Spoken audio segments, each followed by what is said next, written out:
Time to get rid of my used engine oil.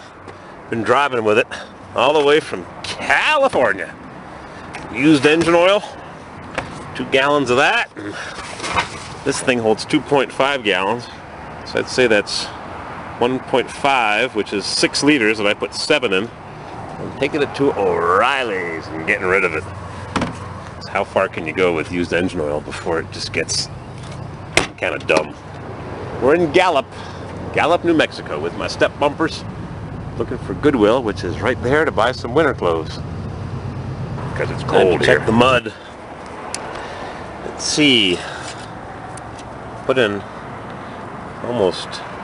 8.5, 9 quarts. Oh, look at that. We got a little bit of white fluffy stuff. Hang on, let me put it on macro and get a better look at the sludge. Alright, got a little bit of sludge on the dipstick this morning. A little bit of white fluffy stuff.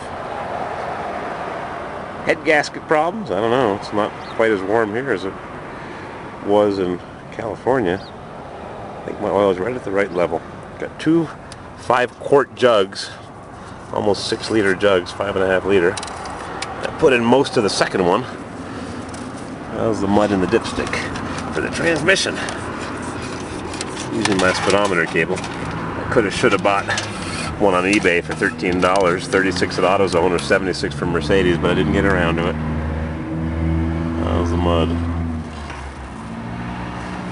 I know you're supposed to check it with the engine running, but I want to get a higher level, which it will be when the engine's turned off.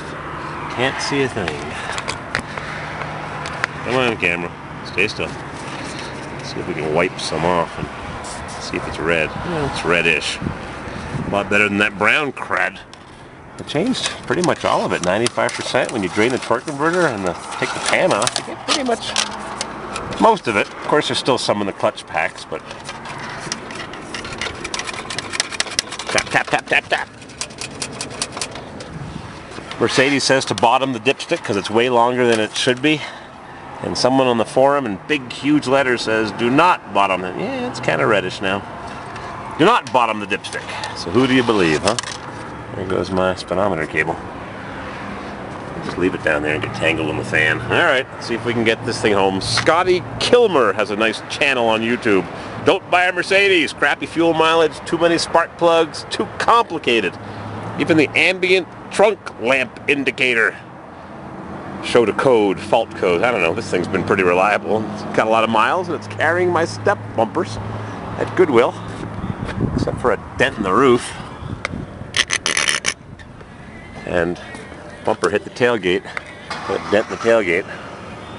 Oh well, too bad, so sad. It's a beater, just gotta deal with it. It's a junkyard truck. My Mercedes.